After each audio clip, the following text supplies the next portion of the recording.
예수님의 관심은 항상 제자에 있으셨습니다.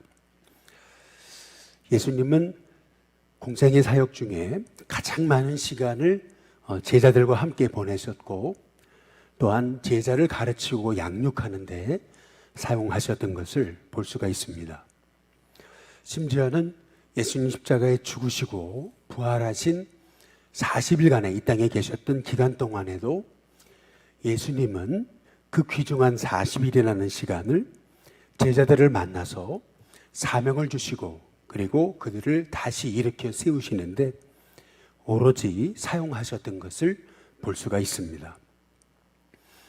그래서 우리가 마태복음의 5장과 6장과 7장에서 산상수훈의 말씀을 하셨던 이유, 그리고 산에서 내려오셔서 8장과 9장에 걸쳐서 총 크게는 10가지 기적과 이적과 또 자연을 다스리셨던 그런 놀라운 기적을 행하셨던 이유도 결국에는 제자를 세우시기 위함이셨음을 우리가 기억할 필요가 있습니다.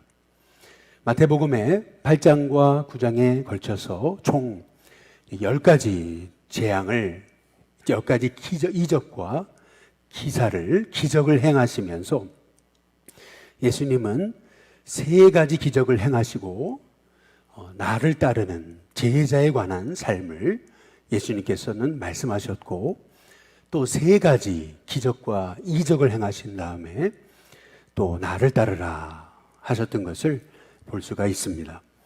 그래서 마태복음 9장에 보시면은 35절에 예수님의 사역에 관해서 마태는 이렇게 3가지로 정리해 놓고 있는 겁니다. 예수께서 모든 도시와 마을에 두루 다니사 그들의 회당에서 가르치시며 천국 복음을 전파하시며 모든 병과 모든 약한 것을 고치시니라. 예수님의 사역 크게는 3가지임을 말씀하고 계시는 거죠. 첫 번째는 가르치셨던 사역, 두 번째는 천국 복음을 전하셨던 사역, 그리고 세 번째는 모든 병, 약한 것을 고치시는 치유의 사역을 감당하셨음을 마태는 기록해 놓고 있습니다. 그리고 나서 마태가 아주 의미심장한 그러한 예수님의 말씀을 하고 있는데요. 마태복음 9장의 36절에 보면 무리를 보시고 불쌍히 여기셨다, 이제 이렇게 말씀하고 있습니다. 왜 무리를 보시고 불쌍히 여기셨냐면 그들이 목자 없는 양과 같이 고생하고 기진에 있기 때문이다 라고 그렇게 말씀하고 있어요. 양들은 목자가 없으면 살 수가 없습니다. 양의 특징은, 가장 중요한 다른 동물과 다른 양의 특징은, 목자가 없으면 양은 곧 이리 때의 습격을 받는다, 길을 잃는다, 죽고 만다 라고 하는 사실이죠. 다른 동물들 같은 경우는 다 자기를 보호하는 색깔이나 아니면은 뿔이나 이런 것들이 있죠. 심지어는 카멜레온도 자기 색을 바꾸든지, 심지어는 메뚜기도 땅에 있는 색깔과 자기 피부색이 비슷해서 얼핏 보면은 이게 메뚜기인지 땅인지 구분이 안 될 정도로 그렇게 자기를 가리고 보호하기도 합니다. 그러나 양은 그렇지 않죠. 양은 딱 눈에 띄고 자기를 보호하는 색깔이 없죠. 뿐만 아니라 몸뚱은 큰데 다리는 너무나 얇아서 이리떼가 달려오면은 금방 잡혀 먹거나 아니면은 넘어지고 말죠. 그것이 바로 이제 양의 특징인 겁니다. 양은 목자가 없을 때 결국에는 이리의 밥이 될 수밖에 없는 존재라고 하는 거죠. 그런데 이스라엘 백성이 바로 이 목자 없는 양과 같이 그렇게 고생하며 기진에 있다라고 이렇게 성경이 말씀하고 있는 겁니다. 그래서 우리 예수님은 제자들에게 말씀하십니다. 추수할 것은 많되 일꾼이 적다. 그러므로 추수하는 주인에게 청하여 추수할 일꾼들을 보내주소서 하라 라고 그렇게 말씀하시는 걸 볼 수가 있습니다. 결국 이 땅에 길 잃은 영혼들, 양과 같은, 목자 없는 양과 같은 영혼에게 꼭 필요한 것은 목자인데, 그래서 우리 예수님이 선한 목자로 오신 건데, 우리 예수님은 그 선한 목자의 사명을 감당할 그 제자를 일으키기를 원하셨던 것을 볼 수가 있는 거죠. 그래서 마태복음 10장에 1절에 보시면 예수께서 그 12 제자를 부르셨다라고 이렇게 말씀하고 있습니다. 그래서 마태복음 10장의 말씀은 제자들, 주님의 제자를 일으키셨던 그러한 말씀이 이제 마태복음 10장이 되는 겁니다. 이 마태복음 10장 1절을 통해서 우리가 기억해 봐야 되는 것은 제자란 우리가 좋아서 주님의 제자가 되기로 선택한 것이 아니고 주님이 우리를 부르셨다라고 하는 사실입니다. 우리가 주님을 선택했다. 주님이 나에게 사명을 맡기셨다. 내가 한 거다. 이렇게 내가 한 것으로 우리가 착각하는 경우가 종종 있습니다. 그러나 우리가 분명히 기억해야 될 것은 뭐냐면 우리가 좋아서 주님을 택한 것이 아니고 우리 주님이 우리를 부르셨다라고 하는 사실인 겁니다. 부르신 분도 우리 예수님이시고 사용하시는 분도 예수님이시고 보내시는 분도 예수님이시다라고 하는 사실을 우리가 알 수가 있는 거죠. 그래서 우리 예수님께서는 제자를 부르시면서 가장 먼저 그들에게 주셨던 사명은 뭐냐면은 6절에 이스라엘 집에 잃어버린 양에게로 가라라고 이렇게 말씀하고 있습니다. 이스라엘 집에 잃어버린 양, 그 잃어버린 양에 대한 관심이 우리 제자들에게 있어야 됨을 성경이 말씀하고 계시는 거죠. 목자 없는 양, 그리고 방황하는 양, 길 잃어버린 양, 그 양들을 먹이고 살리시기 위해서 우리 예수님이 주님의 제자를 부르셨다라고 하는 사실을 우리가 오늘 말씀을 통해서 알 수가 있는 거죠.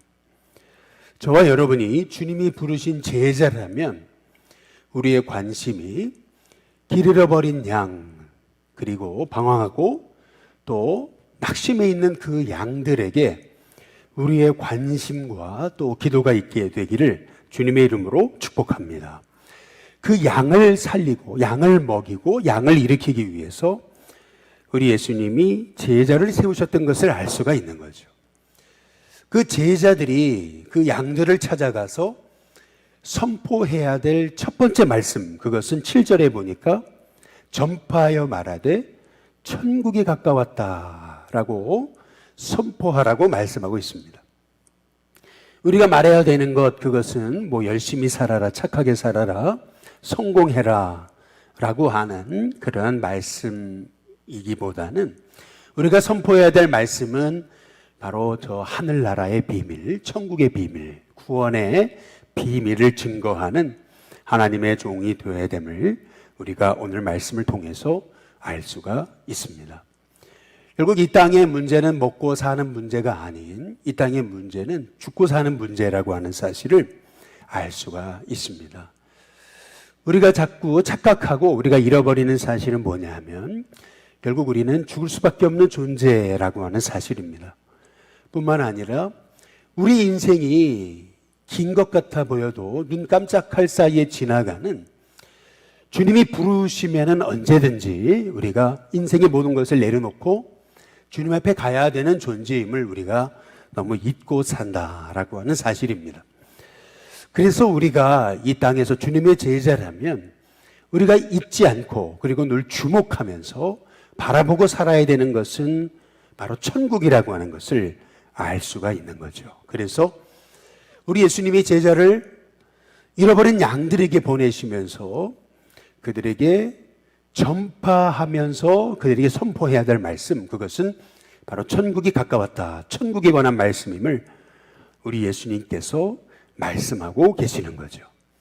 그 천국을 전하기 위해서 우리가 이 땅에서 제자로서 해야 될 일, 그것이 바로 8절에 나와 있는데 병든 자를 고치고 죽은 자를 살리고 남용한 자를 깨끗하게 하고 귀신을 쫓아내는 것임을 말씀하고 있습니다.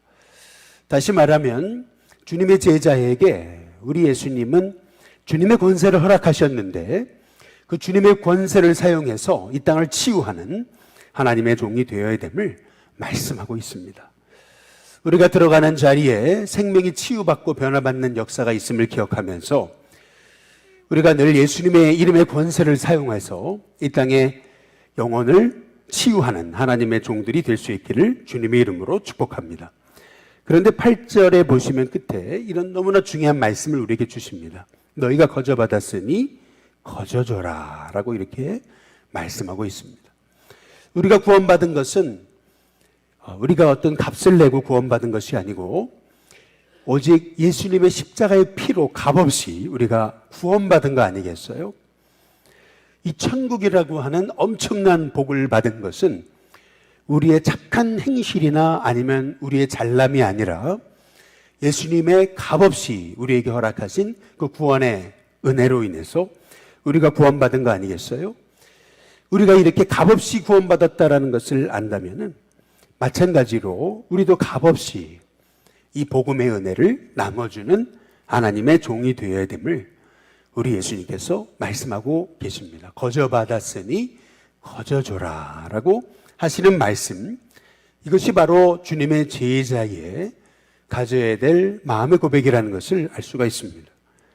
그래서 9절과 10절에 보면 우리 예수님은 너희 전대에 금이나 은이나 동을 가지지 말고 여행을 위해서 배낭이나 두보롯이나 신이나 지팡이도 가지지 말라 이렇게 말씀하고 계십니다. 여행을 하려면 두보롯이 필요할 거고 또 배낭도 필요할 거고 또 신발이 닿고 헤어지니까 뭐 신발도 필요할 거고 뭐 지팡이도 필요할 텐데 우리 예수님은 그것 다 가지고 가지 말라라고 이렇게 말씀하고 있습니다. 이 말씀의 의미는 우리 예수님이 주님의 사역을 감당하는 하나님의 종에게 필요한 것을 공급해 주신다라고 하는 말씀의 의미인 동시에 또한 하나님의 종에 가져야 될 마음의 태도, 그것은 물질에 대한 탐심을 내려놓을 것을 우리 예수님께서 말씀하고 계시는 거죠. 하나님의 종이, 주님의 제자가 주님의 공급하심을 잃어버리고 물질에 매이는 순간 주님의 사명을 잃어버릴 수 있음을 우리 주님이 말씀하고 계시는 것입니다. 끊임없이 제자가 가져야 될 마음의 확신, 그것은 부르신 분도 주님이시고 보내신 분도 주님이시고 사용하시는 분도 주님이시니까 주님이 먹이시고 채우시고 공급하신다 라고 하는 그 믿음이 주님의 제자에게 필요한 거죠. 그래서 우리 예수님은 제자들에게 여행에 필요한 그 두보롯, 그리고 또 신발, 지팡이, 또 배낭 이런 것들을 가지고 가지 말라고 우리 예수님이 말씀하고 계시는 겁니다. 그냥 아무 대책 없이 살아라 이제 이런 말씀의 의미가 아니고 우리 주님이 다 공급하신다, 채워주신다, 먹이신다, 입히신다, 우리 주님이 다 책임지신다 라고 하는 사실을 제자들에게 알리시고자 여행에 두보롯이나 배낭이나 지팡이나 신발도 가지고 가지 마라 라고 말씀하고 계시는 거죠. 그래서 제자들이 가져야 될 믿음, 그것은 우리 주님이 먹이신다, 주님이 먹이시니 주님께 다 맡기고 그분의 인도하심에 따라 사는 것이고, 뿐만 아니라 물질에 대한 탐심과 탐욕을 우리가 버려야 됨을 우리 예수님께서 우리에게 말씀하고 계십니다. 특별히 우리 예수님이 제자들이 나아가서 주님의 사명을 감당할 때 꼭 해야 될 일, 그것은 뭐냐면 12절에 보니까 집에 들어가면서 평안하기를 빌라라고 이렇게 말씀하고 계십니다. 어느 집에 거해야 될지 사람을 찾아 들어가되 그 집에 들어가서 그 집이 평안하기를 빌어라. 오늘 말씀을 통해서 우리가 알 수 있는 것은 뭐냐 하면은 주님의 제자의 입술은 항상 축복하는 입술이 되어야 됨을 말씀하고 계시는 것입니다. 혹 영접하지 않고 그리고 말을 듣지도 않는 사람들 혹 있지만 그럼에도 불구하고 우리가 해야 될 일, 영혼을 만나 평안하기를 비는 것임을 오늘 말씀을 통해서 우리가 알 수가 있는 것입니다. 간혹 14절 말씀처럼 너희를 영접하지도 않고 말을 듣지도 않는 사람이 있지만 그러나 그런 영혼 때문에 낙심하지 말아라 라고 우리 주님이 말씀하고 계시는 것이죠. 그러면서 오늘 함께 읽으신 16절에 우리 예수님이 이렇게 말씀하십니다. 보라 라고 말씀하시죠. 항상 보라라고 말씀하실 때는 중요한 말씀을 하실 때 우리 주님이 보라라고 이렇게 말씀하십니다. 볼지어다 내가 문 밖에 서서 두드리노니 누구든지 내 음성을 듣고 문을 열면 내가 그에게로 들어가겠다. 말씀하실 때도 보라라고 그렇게 말씀하고 계시죠. 보라라고 말씀하실 때 항상 꼭 중요한 말씀, 꼭 우리가 기억해야 될 말씀, 그 말씀을 하실 때마다 보라라고 하는 말씀을 우리에게 먼저 말씀하시고 그리고 말씀을 이어서 말씀하시는데 우리 주님이 보라라고 하시면서 주셨던 말씀이 뭐냐면은 내가 너희를 보냄이 양을 이리 가운데 보냄과 같다라고 하셨다라고 하는 말씀입니다. 양을 이리로 보내요. 이리가 있는 그 한복판에 보냅니다. 이리가 항상 양을 잡아먹으려고 아주 몰래 자기를 은폐하고 양이 나타나기를 기다렸다가 양이 나타나면 순식간에 달려와서 이 양을 물어뜯죠. 그런데 그럼에도 불구하고 우리 주님이 양을 이리 가운데 보냄처럼 너희를 보낸 것 같다. 이제 이렇게 말씀하고 계세요. 여기서 우리가 알 수 있는 한 가지 너무나 중요한 사실은 우리가 가는 길, 제자의 길이란 늘 평탄하고 형통한 늘 잘 되는 일만, 좋은 일만 일어나는 길이 아니라 주님의 제자의 길은 고난의 길임을 우리에게 말씀하고 계시는 것입니다. 양을 이리 가운데 보냄과 같다. 그래서 우리 예수님이 제자들이 이 땅에서 이 이리가 득실거리는 것 같은 이런 이 고난의 한복판에서 우리가 늘 가져야 될 그 제자의 마음, 그 마음에 대해서 이렇게 말씀하시는 겁니다. 그러므로 너희는 뱀같이 지혜롭고 비둘기같이 순결하라 라고 그렇게 말씀하고 계세요. 뱀같이 지혜롭고 비둘기같이 순결해야 될 것, 그것이 제자가 가져야 될 마음이라고 하는 것인데요. 먼저는 뱀같이 지혜로워라 라고 이렇게 말씀하신 이 주님의 음성에 우리가 주목할 필요가 이제 있습니다. 이 땅을 살아가면서 주님의 제자가 꼭 필요한 것, 그것은 주님의 지혜인 거죠. 그 지혜는 항상 언제 나타나는 거냐 하면은 고난의 순간에 나타나게 되는 겁니다. 우리가 주님의 제자로 살아갈 때 기억해야 되는 것, 그것은 주님이 말씀하신 것처럼 너희를 보냄이 양을 이리 가운데 보낸 것 같다라고 말씀하신 것처럼 항상 우리의 삶 앞에는 고난이 도사리고 있다라고 하는 사실을 우리가 잊지 말아야 된다는 거죠. 근데 지혜로운 자는 고난을 통해서 오히려 강해지고 고난을 통해서 오히려 지혜를 얻고 고난을 통해서 오히려 더 할 일을 알게 된다라고 하는 사실입니다. 그러나 우리가 어리석은 사람들을 보면 고난을 만나면 그냥 주저앉죠. 고난을 만나면 원망하고 고난을 만나면 그 고난이 오히려 핑계거리가 돼서 결국에는 고난 때문에 그 고난에 함몰되는 경우를 우리가 종종 보게 되는 겁니다. 지혜로운 자란 결국 고난을 통해 배우죠. 고난을 통해 지혜로워지고 고난을 통해 더 민첩해집니다. 그래서 우리 예수님께서는 우리가 나아가는 길 앞에는 항상 고난이 도사리고 있을 것인데 그 고난 앞에서 뱀처럼 지혜로워야 된다. 우리에게 지혜로울 것을 말씀하고 이제 계시는 거죠. 로마는 1000년의 역사를 가졌습니다. 그러나 로마는 소위 그리스인만큼 지혜롭지는 못했습니다.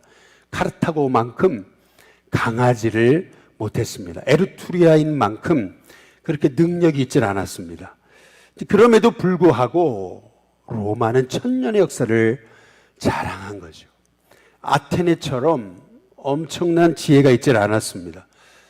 그런 엄청난 도시국가들, 스파르타, 아테네, 그리고 또 당시에 엄청난 힘을 자랑했던 에르투리아인들에 비하면 로마는 아주 형편없었습니다. 그럼에도 불구하고 그런 모든 도시국가들은 다 단명했습니다. 그럼에도 불구하고 로마는 천년의 역사를 자랑하고 수많은 소위 그 엘리트주의라고 자랑했던 힘을 과시했던 스파르타도 사라지고 그리고 엄청난 지혜를 자랑했던 그리스도 결국에는 무너졌는데 로마는 아니었습니다. 그 이유가 뭘까? 시오노 나나미는 이런 얘기를 합니다. 로마는 끊임없이 실패를 통해 배웠다라는 것입니다. 끊임없이 실패를 통해서 배울 때 강해지고 지혜로워지고 천천히 그러나 굉장히 섬세하게 민첩하게 로마는 성장하기 시작했다라고 말하고 있는 거죠.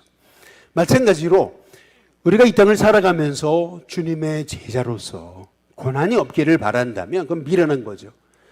주님의 제자로서 우리 주님이 말씀하실 때 보라 기억해야 된다라고 말씀하시면서 내가 너희를 보냄이 양을 이리 가운데 보낸 것 같다.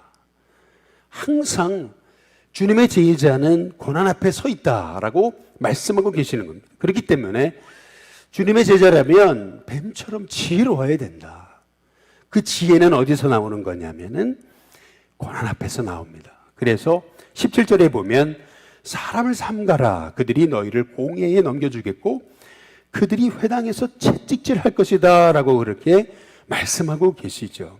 또 너희가 나로 말미암아 총독들과 임금들 앞에 끌려가리니 이는 그들과 이방인들에게 증거가 되게 하려 하심이라 라고 이렇게 말씀하고 계십니다.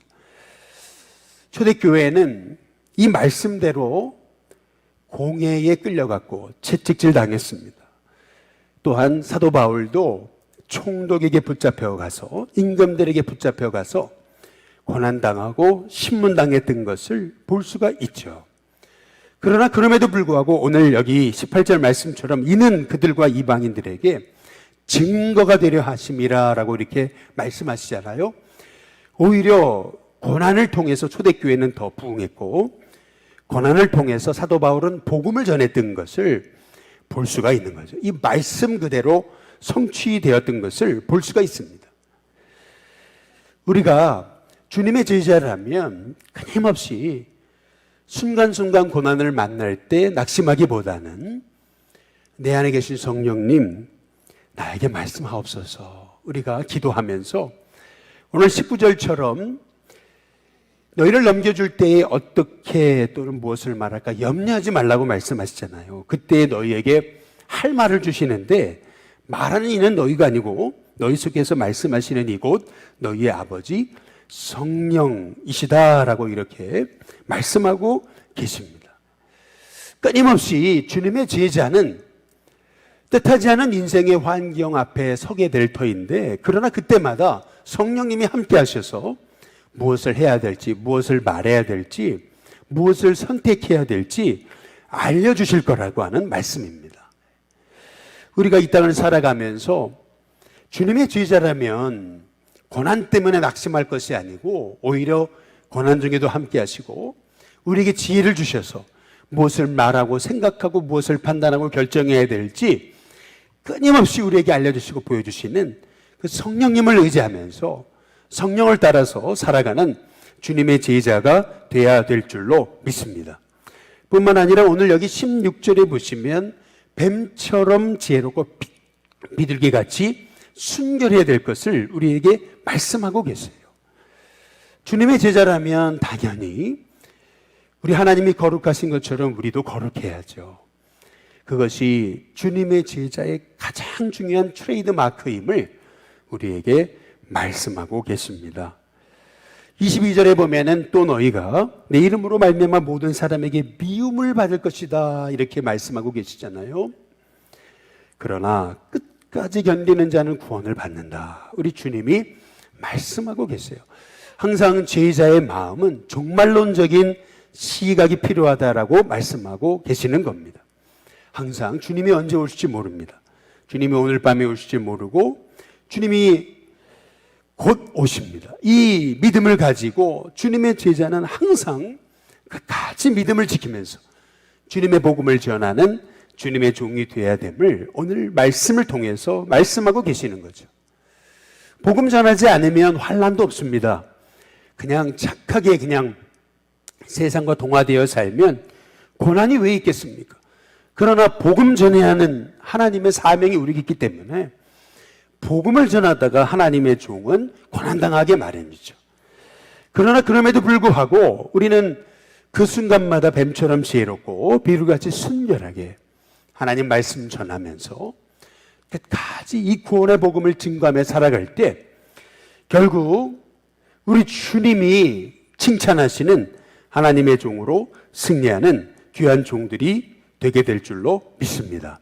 바라기는 저와 여러분 우리가 주님의 제자로 부름받아 오늘도 주님이 날 보내셨다라고 하는 사실을 믿으면서 나를 택하신 분도 주님이시고 나를 부르신 분도 주님이시고 나를 사용하시는 분도 주님이시다라고 하는 사실을 믿으면서 오늘 한 날의 삶 끊임없이 나는 주님의 부름받은 자, 주님의 보냄받은 자라고 하는 사실을 깨닫고 하나님 오늘도 주의 성령에 따라서 주의 복음 전하며 살아가는 하나님의 종이 되게 해달라고 기도할 수 있는 저와 여러분이 다 되시기를 주님의 이름으로 축복합니다. 우리 찬송가 183장 우리 함께 찬양 부르겠습니다.